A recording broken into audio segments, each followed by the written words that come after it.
My professor encouraged our class to come up here. It's Multicultural Movements in Art. I also looked up the project online as well to find out a little bit more information about it. And for me, it's quite powerful because it's about giving agency to women who don't have a voice. There are women all over the world who live in fear and silence, a multitude of different life experiences, and this is an opportunity to give voice to that, to their individual concerns, their cultural concerns, and in some way that's shared by women all across the world. And it seems strange to come from a box which you think is limited. It's a small box, and yet the idea of it being without borders, they can do anything with that box. No one gets to dictate it but them. And so it's about their voices, it's about giving that agency back. I used to have the idea that art came from professionals. It came from people who were gifted, talented. You would only see it in big museums. And seeing this art gallery opened up my perspective. When I first came, all I saw was a simple wooden box. But now that I got to see this exhibit, I don't see that box anymore. That box does not exist. All that exists is emotion that the artist, the woman who got these boxes, that's what we get, their expression. And I think it's beautiful that these boxes have been able to travel the world and give voice to people who, in other words, would have no voice. There is no art gallery for most of these women to go display their arts at. And by bringing these boxes and giving the opportunity to do this, it gives them a chance to have a way to express how they feel. A lot of these women, I notice there's a lot of pain that comes along with it. There's a lot of suffering that is shown in these boxes.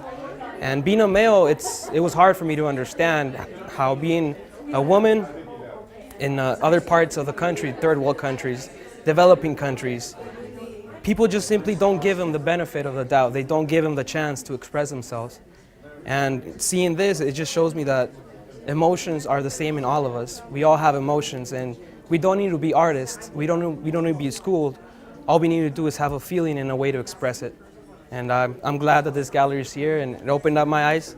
And hopefully I know that I can do something like this, and I can consider myself an artist.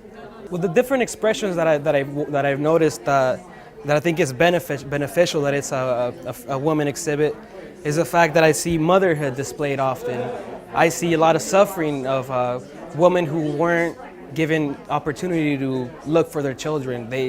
There's a box. There's probably the simplest box on there, and all it has is it has 3 simple stick figures. And when you read the story, you find out that that woman had lost all her family, and all of a sudden, those 3 little simple stick figures they're evolved to me. Now they represent the dead children, and like I mentioned before, being a man, sometimes we don't realize the impact that women go through.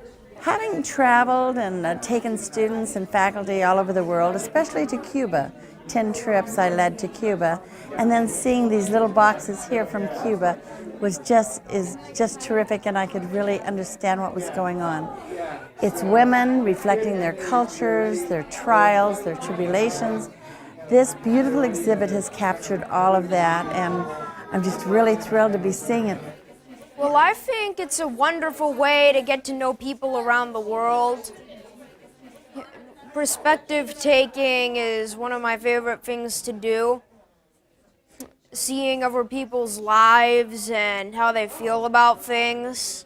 That's pretty much the main reason. They state their emotion and they tell you a bit about how their lives are in different countries. I'm Serena Warren, and I am Lorraine Serena's granddaughter. And I've seen this exhibit like 2 or 3 times, and I really feel that it shows the woman's perspective from so many different places around the world, and I think it's a really good thing that my grandmother's doing. And yeah, I made a box, and it has a hamster wheel on it, and it was called the Wheel of Life, and I was really obsessed with hamsters at that time, so I think that's what inspired me to do that. The Women Beyond Borders boxes are something that I've known about for several years. I'm a great fan of, a deep admirer of, but this is actually the first time that I am seeing several of them, 60 of them, or any of them for that matter, in person, and so that's very exciting. As to what the boxes mean, They are just a stunning display of virtuosity and diversity across continents. The messages themselves embodied in the boxes range from deeply personal, political. They speak of grief, loss, what it means to be a woman, what it means to be in a war-torn country. It is just such a diversity. I know that professional artists and well-educated women have done many of the boxes, and they've been done in remote areas by women who don't even view themselves as artists. And each one speaks, and it's stunning to me that they speak and look so very different. They're so very beautiful, and they are truly held together as women around the world are held together by virtue of their sisterhood, their common femaleness.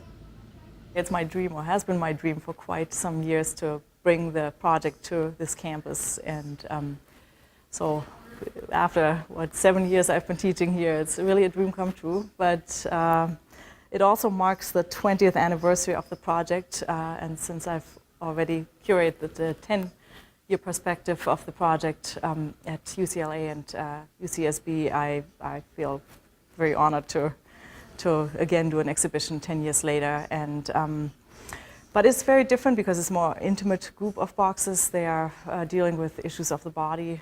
They are in conjunction, or the exhibition was done in conjunction with the symposium on Facing Our Bodies, I think it's called, in connection with the campus-wide Eating Disorder Awareness Week. So it's kind of an interesting to create a more thematic exhibition this time and choose boxes according to that. Yeah, how do women internationally really deal with that issue? And it's kind of funny. And when Lorraine and I were looking for boxes, we had independently the same choices. And there's some, of course, very obvious choices. There's one from Zambia, and it says "my waist," and the woman talks a lot about how that increases the status of the woman if she keeps her waist. And I was just thinking how my students here would relate to that, and that it really, some of these issues that women deal with are internationally. But I think it's, and I especially like this case that I'm standing right in front of, because I feel even in very abstract shapes or in boxes that are just completely sealed or closed, that you can find a lot of meaning in it that is really universal, or that deals with women often not speaking out about really what is going on in the inside. And so I feel that's also a statement in a way, sometimes in silk, sometimes in felt, but it's but really some of those more minimal boxes, or here the model of intimacy, which is right here, you open it up a little and suddenly it becomes a body part and stands for female genitals or breast, or so there's a lot of body really references that we can find, or colors that were used in that reference. But what I talked about earlier in the symposium is also how really it's a very complex relationship between, when we look at female identity, women's body, and visual culture, and how women are portrayed in visual culture.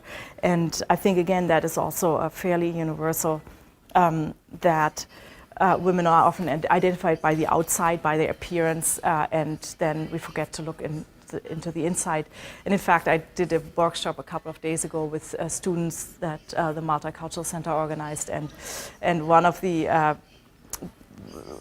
women, or one of the students, she did a box, and then she labeled it, or put a statement on a piece of paper next to it, and it said something, now I have to get it together, it said something like, well, if the outside is so pretty, who wants to look inside? And I think that this project really goes beyond this appearance, the outside, but the box gives women this opportunity to also look into the inside and give some of that really back to the world and to an international audience. And I think when we take students groups through the exhibition, or even in 10 years ago, that this whole idea of women internationally giving back to an international audience women is what is so amazing, that this minute I sit here with women from practically all over the world, coming together for this kind of dialogue, and I learned something about them. I learned something about their most intimate feelings.